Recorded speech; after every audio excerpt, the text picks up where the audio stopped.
बिस्मिल्लाहिर्रहमानिर्रहीम। अस्सलाम वालेकुम students, welcome back to the channel. अगर चैनल पर नए हैं तो चैनल सब्सक्राइब कर लें। पिछले लेक्चर में हम जो फर्स्ट चैप्टर है वो कंप्लीट कर चुके हैं। अब हमने आज स्टार्ट करनी है एक्सरसाइज। आज हम कंप्लीट जो इसकी एक्सरसाइज है वो सॉल्व करेंगे। जो पहला क्वेश्चन है उसके अंदर हमने करेक्ट आंसर्स को टिक करना है, सिलेक्ट करना है। पहला हम क्वेश्चन देखते हैं। The three option portions of small intestine in the correct orders are. वो पूछ रहा है कि जो स्मॉल इंटेस्टाइन है उसके तीन पोर्शन है, उनका करेक्ट ऑर्डर क्या है। सबसे पहले हमने जो तीन पार्ट्स पढ़े थे स्मॉल इंटेस्टाइन के वो थे ड्यूडिनम, ज्यूजिनम और इलियम, और इनका जो करेक्ट ऑर्डर है वो ऑप्शन ए है।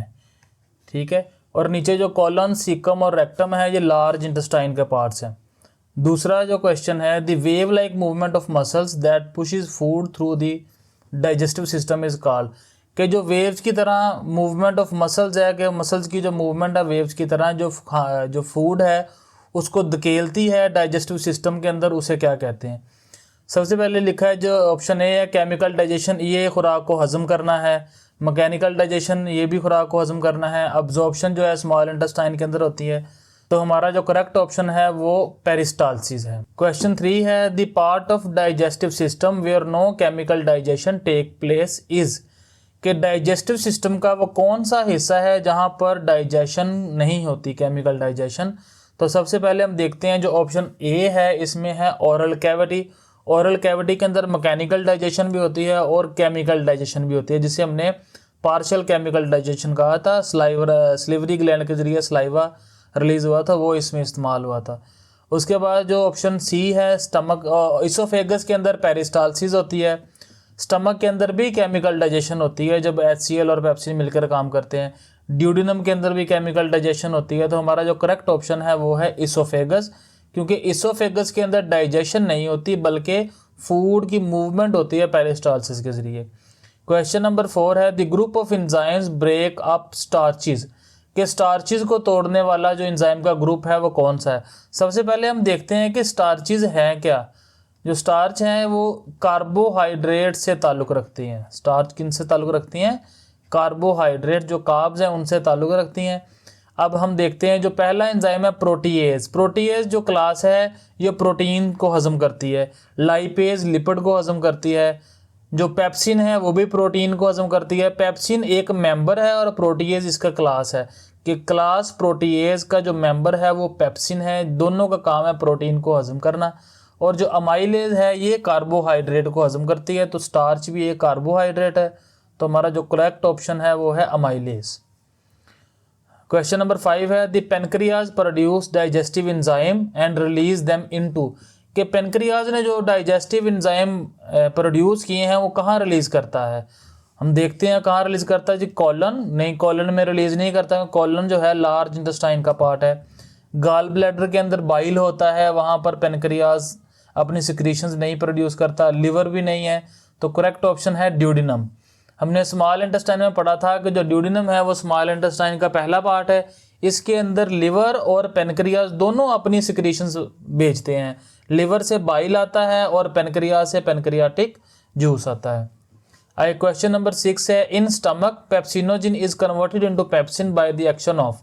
के स्टमक के अंदर जो पेप्सिनोजिन है इनएक्टिव एंजाइम है वो पेप्सिन के अंदर कैसे तब्दील होता है। हमने पढ़ा था कि जो HCl है वो पेप्सिनोजिन को पेप्सिन के अंदर तब्दील करता है। बाकी ऑप्शन जो देखते हैं, जो बाइल साल्ट है ये हम फैट्स को तोड़ता है छोटे ड्रॉपलेट्स के अंदर। हार्मोन जो है ये केमिकल कोऑर्डिनेशन के अंदर इस्तेमाल होते हैं। ये जो बाइकार्बोनेट है ये काइम को न्यूट्रलाइज करता है जब वो काइम स्मॉल इंटेस्टाइन के अंदर आता है। तो हमारा जो करेक्ट ऑप्शन है वो HCl है।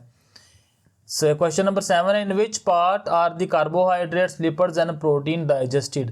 के कौन से हिस्से के अंदर कार्बोहाइड्रेट, प्रोटीन और लिपिड सारे के सारे डाइजेस्ट होते हैं। वो होता है स्मॉल इंटेस्टाइन। ओरल कैविटी के अंदर सिर्फ और सिर्फ कार्बोहाइड्रेट डाइजेस्ट होते हैं। स्टमक के अंदर प्रोटीन हजम होती है। स्मॉल इंटेस्टाइन के अंदर तीनों हजम होती हैं, प्रोटीन भी, लिपिड्स भी और कार्बोहाइड्रेट्स भी। क्वेश्चन नंबर 8 की तरफ चलते हैं। The enzyme trypsin is found in. Trypsin किस में पाया जाता है? पेनक्रियाटिक जूस के अंदर पाया जाता है ट्रिप्सिन। ठीक है। बाइल के अंदर कोई एंजाइम नहीं होता। स्लाइवा के अंदर अमाइलेज होता है और गैस्ट्रिक जूस के अंदर पेप्सिन होता है। तो करेक्ट ऑप्शन हमारा है पेनक्रियाटिक जूस। क्वेश्चन नंबर 9 है the common bile duct carries bile from gall bladder to, कि कॉमन बाइल डक्ट बाइल को गॉल ब्लैडर से कहाँ लेकर जाती है, तो वो इसको लेकर जाती है ड्यूडिनम के अंदर। ठीक है। क्वेश्चन नंबर 10 है why the small intestine has many folds and contain villi and microvilli. अब स्मॉल इंटेस्टाइन में जो विलाई वाला पोर्शन है वहां पर अब्जॉर्प्शन होती है, अब्जॉर्प्शन ऑफ फूड। तो हम देखते हैं कि कौन सा ऑप्शन यहाँ पे करेक्ट है। To slow down the passage of food नहीं, टू प्रोमोट फूड अब्जॉर्प्शन ये ऑप्शन है कि फूड की अब्जॉर्प्शन को बढ़ाने के लिए विलाई और माइक्रोविलाई मौजूद होते हैं। तो इसके बाद हम शॉर्ट क्वेश्चन आंसर्स की तरफ चलते हैं। तो पहला हमारा क्वेश्चन है state the role of salivary gland in digestion. Digestion के अंदर सलाइवरी ग्लैंड का क्या रोल है। सलाइवरी ग्लैंड क्या करता है, सलाइवरी ग्लैंड सलाइवा सिक्रेट करता है जिसके अंदर म्यूकस होता है, वाटर होता है और साथ अमाइलेज एंजाइम होता है। अमाइलेज एंजाइम क्या करता है, कार्बोहाइड्रेट को हजम करता है। तो हम इसका आंसर देखते हैं बुक के अंदर, दोनों बुक्स पे देख लेंगे, उर्दू मीडियम और इंग्लिश मीडियम दोनों पे। तो फर्स्ट क्वेश्चन का जो आंसर है वो पेज नंबर 3 के ऊपर है। इन जो पार्शियल केमिकल डाइजेशन है ये वाला है, यहाँ से स्टार्ट होगा। In oral cavity partial digestion of carbohydrate is done by 3 pairs of salivary glands. These glands are attached with oral cavity and secrete saliva. A mixture of water mucus and digestive enzyme called salivary amylase. आप इसको यहाँ तक कर सकते हैं। ठीक है, ये यहाँ तक हम इसको कह लेंगे, ये हमारा क्वेश्चन नंबर 1 है। उसके बाद उर्दू मीडियम की बुक पे भी देखते हैं इसका आंसर। पेज नंबर 3 पे है इसका आंसर भी, क्वेश्चन नंबर फर्स्ट का उर्दू मीडियम बुक्स पे। यहाँ से स्टार्ट होगा। ओरल कैविटी में सलाइवरी ग्लैंड्स के 3 जोड़े कार्बोहाइड्रेट्स की जुज़वी केमिकल डाइजेशन में हिस्सा लेते हैं। ये ग्लैंड्स ओरल कैविटी से मुंसलिक होते हैं और सलाइवा खारिज करते हैं। यहाँ तक हमारा जो फर्स्ट क्वेश्चन है उसका आंसर होगा। उसके बाद हम सेकंड क्वेश्चन की तरफ चलते हैं। सेकंड क्वेश्चन है what do the term स्वेलविंग and peristalsis mean, कि स्वेलविंग और पेरिस्टालसिस का क्या मतलब है। ये ओरल कैविटी से आगे अगले पेज के ऊपर इसका आंसर है। हमने पेरिस्टालसिस पढ़ा था इसोफेगस के अंदर।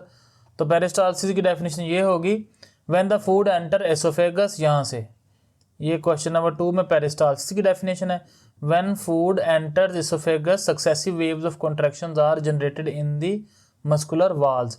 These waves of contraction move food along the esophagus to the stomach.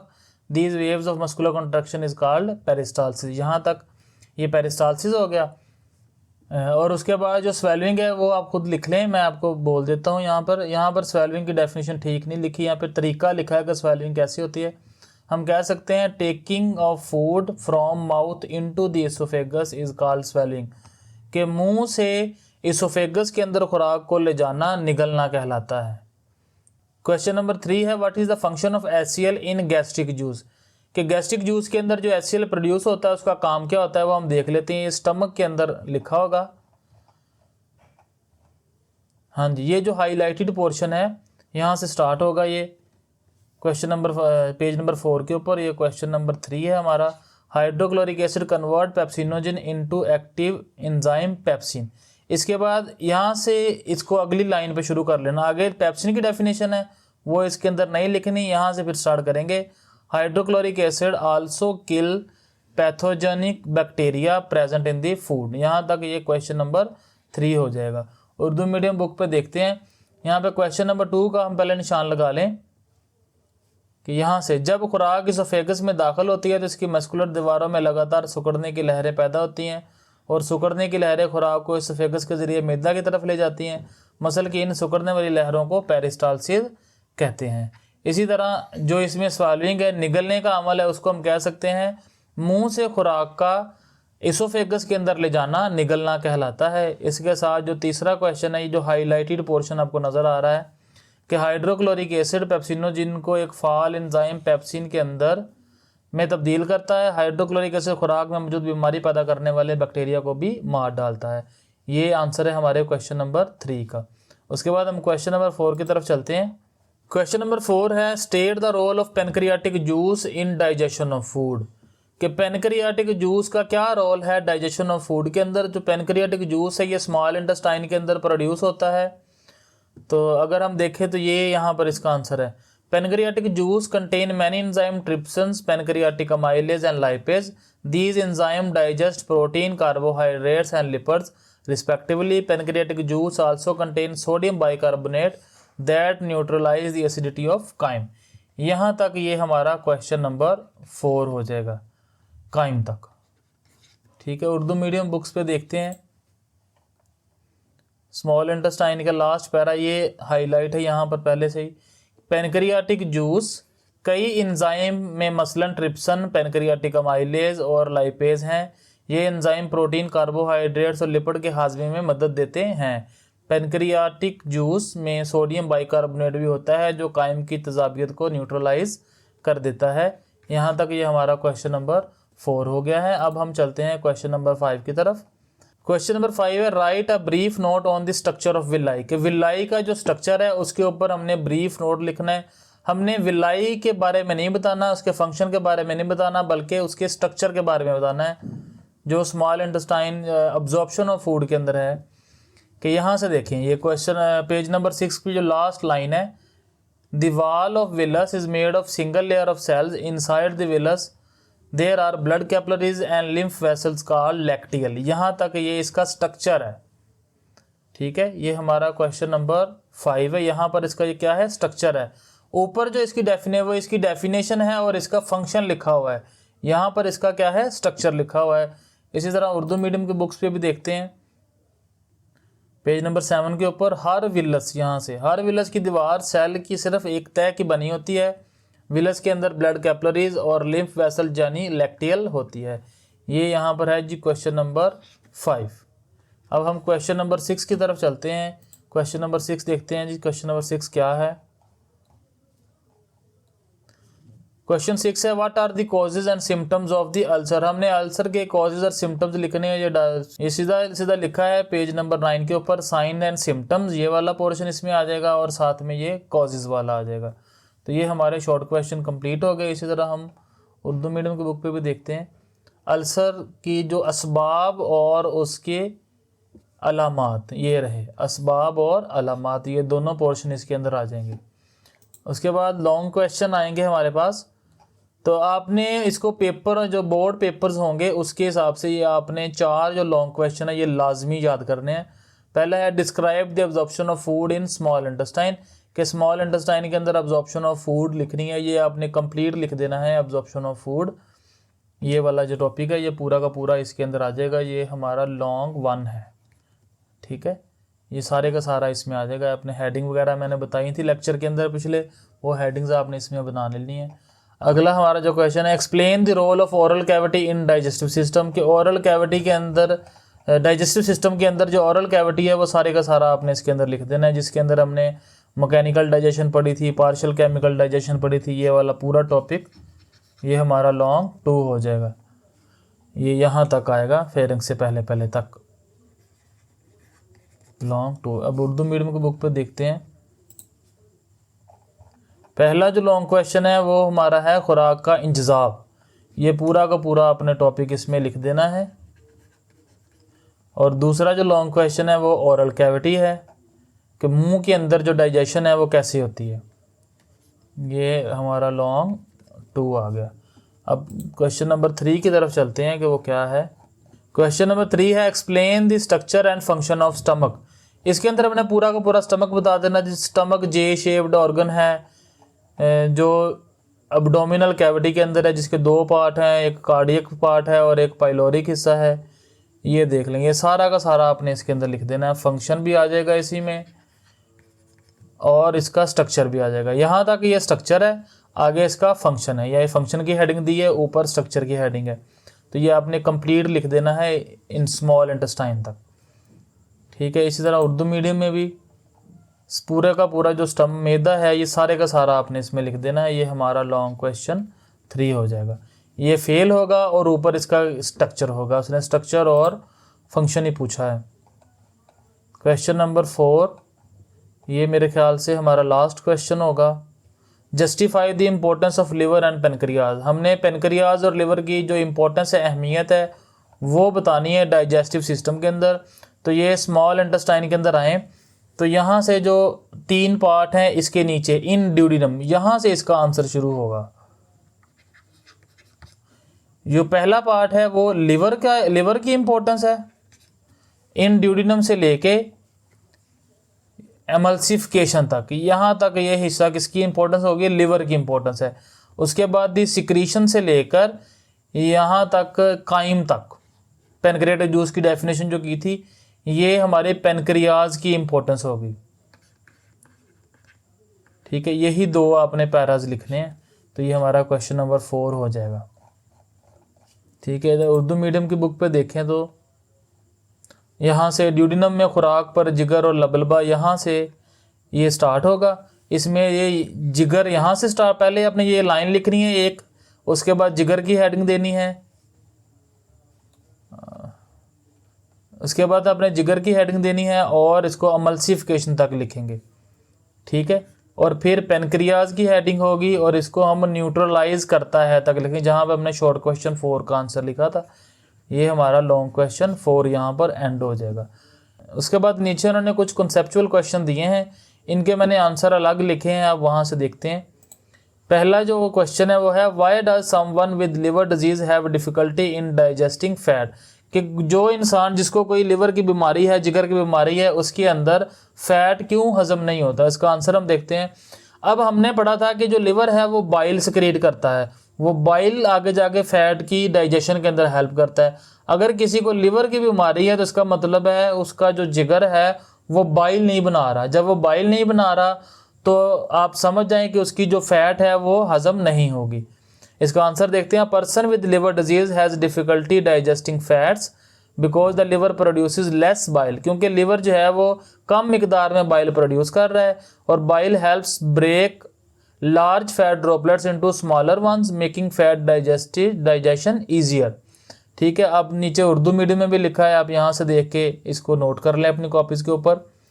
इसी तरह दूसरा क्वेश्चन है, why is it important to maintain a healthy balance of gut bacteria, कि हमारे जो गट है, गट मतलब एलिमेंट्री कनाल, उसके अंदर जो बैक्टीरिया पाया जाता है उसका बैलेंस क्यों, हेल्दी बैलेंस क्यों बरकरार रखना ज़रूरी है।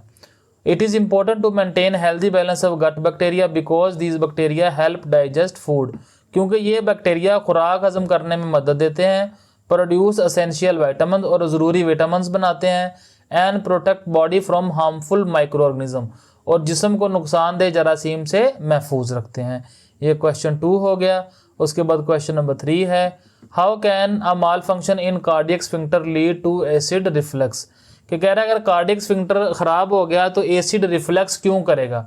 अब हमने पढ़ा था स्टमक के अंदर जो कार्डियक स्फिंक्टर है वो करता क्या है, वो बैक फ्लो को रोकता है। स्टमक के अंदर जब फूड पहुंच जाती है उसके बैक फ्लो को रोकता है।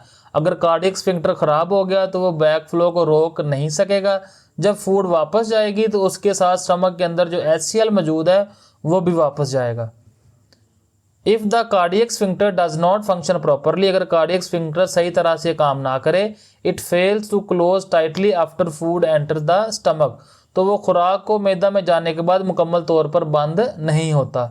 एज अ रिजल्ट, जिसके नतीजे में stomach acid flows back into the oesophagus, और स्टमक का जो एसिड है वो इसोफेगस के अंदर चला जाता है, causing acid reflex and burning sensation, जिससे एसिड रिफ्लेक्स और सीने में जलन पैदा होती है। क्वेश्चन नंबर 4 की तरफ जाते हैं। Why it is necessary to store bile in the gall bladder before it is released, bile को रिलीज करने से पहले इसको गॉल ब्लैडर में स्टोर करना क्यों ज़रूरी है। It is necessary to store bile in the gall bladder because the gall bladder concentrate and store bile until it needed when fatty food enters the small intestine. The stored bile is released to help digest fat efficiently. सुफरा कहते हैं bile को। सुफरा को खारिज करने से पहले पित्ते में ज़ख़ीरा करना ज़रूरी है, और पित्ते गॉल ब्लैडर को कहते हैं क्योंकि पित्ता सफ़रा को ज़ख़ीरा और गाढ़ा करता है जब तक इसकी ज़रूरत ना हो। जब चिकनाई वाली ग़ज़ा छोटी आंत में दाखिल होती है तो ज़ख़ीरा शुदा सफ़रा खारिज होकर चिकनाई के मौसर हज़म में मदद देता है। ठीक है बच्चों, यहाँ तक हमारी जो है फर्स्ट चैप्टर कंप्लीट हो गया, एक्सरसाइज भी कंप्लीट हो गई है। अब हम नेक्स्ट सेकंड चैप्टर स्टार्ट करेंगे। अब इसको हम बोर्ड पैटर्न के तरीके से चलेंगे। फर्स्ट चैप्टर के अंदर से लॉन्ग क्वेश्चन आएगा, शॉर्ट भी आएंगे, MCQs भी आएंगे, लेकिन सेकंड चैप्टर के अंदर से लॉन्ग क्वेश्चन कोई नहीं आएगा, इसलिए हम सिर्फ इसको शॉर्ट क्वेश्चन के हिसाब से तैयार करेंगे। ठीक है बच्चों, अब तक के लिए इतना ही। अल्लाह हाफिज़।